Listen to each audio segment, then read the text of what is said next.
Assalamualaikum warahmatullahi wabarakatuh. Waalaikumsalam. Ya, ketemu lagi bersama saya Rita Haryani Berunginting SPD, CGP Angkatan 9 dari SMA Negeri 3 Binjai, Kota Binjai, Provinsi Sumatera Utara.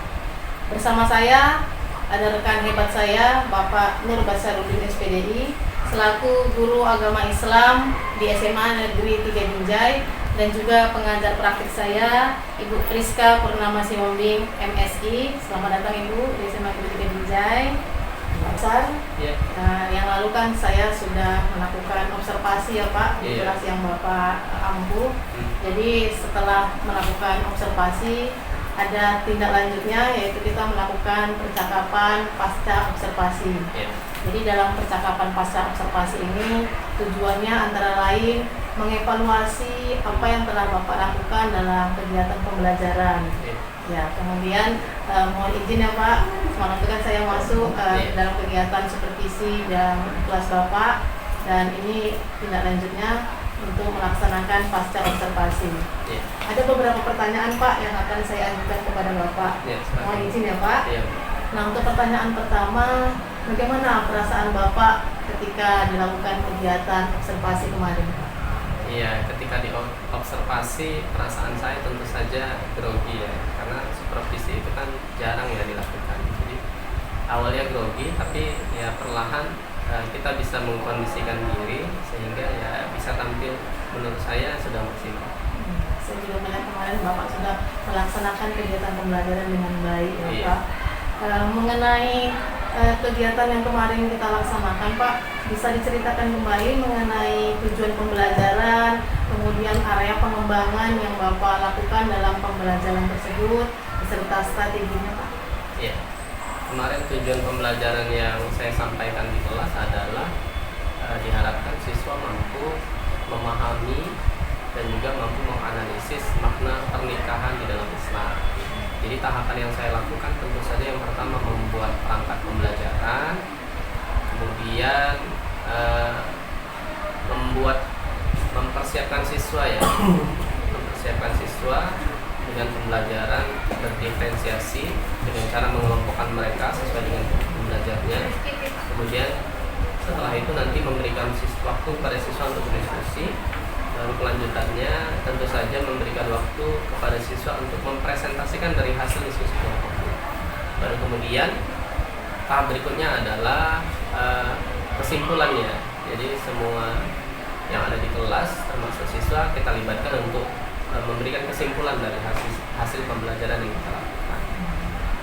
Menarik sekali ya Pak, apa yang dilakukan kemarin itu ketika berdiskusi, kemudian dari siswa menanggapi, ada pertanyaan-pertanyaan dari siswa juga. Sepertinya suasana pembelajarannya menyenangkan ya Pak ya. Pak, untuk area pengembangan yang Bapak rencanakan kemarin sudah dilaksanakan, apakah Bapak merasa hal itu sudah berhasil dilaksanakan Pak? Oh iya, kemarin area pengembangannya saya fokus kepada area pengembangan pengetahuan dan keterampilan ya. Jadi area pengembangan di pengetahuan saya berharap siswa mampu yang memahami makna pernikahan di dalam Islam. Kemudian di area pengembangan keterampilan saya berharap siswa mampu ya menggunakan IT. Menggunakan IT dalam hal ini mereka secara berkelompok itu mereka menghasilkan produk yaitu PPT maupun video tentang menganalisis makna pernikahan di dalam Islam. Jadi menurut saya sih sudah maksimal, walaupun mungkin ada beberapa kekurangan yang tentu ke depan harus kita evaluasi untuk lebih baik lagi misalnya. Baik Pak. Jadi dalam kegiatan kemarin itu memang saya lihat siswa sudah mampu ya Pak membuat PPT ataupun tayangan tentang menganalisis pernikahan secara Islam ya Pak. Nah, dari apa yang dilakukan kemarin itu, apakah Bapak melihat masih ada kekurangan atau kendala-kendala Pak? Kemarin itu ada beberapa kendala ya Bu ya, termasuk siswa, ada beberapa siswa yang kurang aktif ya dalam kegiatan pembelajaran. Jadi ini nanti mungkin akan saya carikan solusinya dengan cara berkolaborasi ya dengan rekan sejawat sekolah. Jadi penanganan ke depannya apa kira-kira rencana Bapak Pak untuk menangani hal-hal tersebut atau dalam pembelajaran supaya lebih baik lagi? Salah satu rencana saya mungkin ke depan saya akan mengelompokkan siswa tersebut berdasarkan gaya belajar mereka.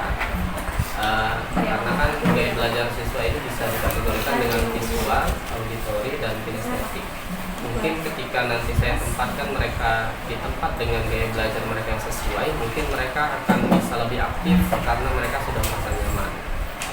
Terlebih mungkin kendala yang kita temui di lapangan termasuk jumlah siswa yang begitu banyak ya. Jadi mungkin nanti pengelompokannya mungkin lebih diperkecil lagi supaya keaktifan siswa itu memang benar-benar nampak dari kelompok yang kecil.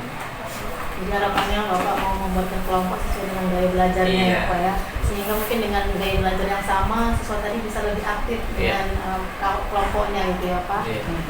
Baik, itu menarik sekali Pak. Jadi untuk ke depan rencana Bapak menerapkan ini kapan kira-kira bisa realisasi Pak? Insya Allah realisasi di semester depan. Karena ini kelas 12 sudah mau kuliah ya Pak ya. Oke. Kemudian Pak, dari perbincangan kita ini apa umpan balik atau refleksi yang bisa Bapak ceritakan? Senang sekali saya disupervisi, pengalaman yang luar biasa, dan tentu saja ini menambah wawasan dan pengalaman saya agar bisa memberikan yang terbaik dalam proses mengajar pada siswa-siswa di dalam kelas ini. Karena ketika di supervisi kita nampak ternyata masih ada beberapa kelemahan yang ke depan harus kita perbaiki. Jadi walaupun saya kemarin mensupervisi bukan dengan maksud mau menggurui ya Pak, cuma kita kan sharing, kita cari solusi ketika misalkan ada permasalahan, kita bisa saling berbagi gitu ya Pak. Baik, menarik sekali Pak untuk perbincangan kita pada hari ini. Saya rasa untuk percakapan pasca observasi di hari ini saya cukupkan sampai di sini. Terima kasih untuk kerjasamanya Pak. Semoga ke depan kita bisa saling berkolaborasi lagi.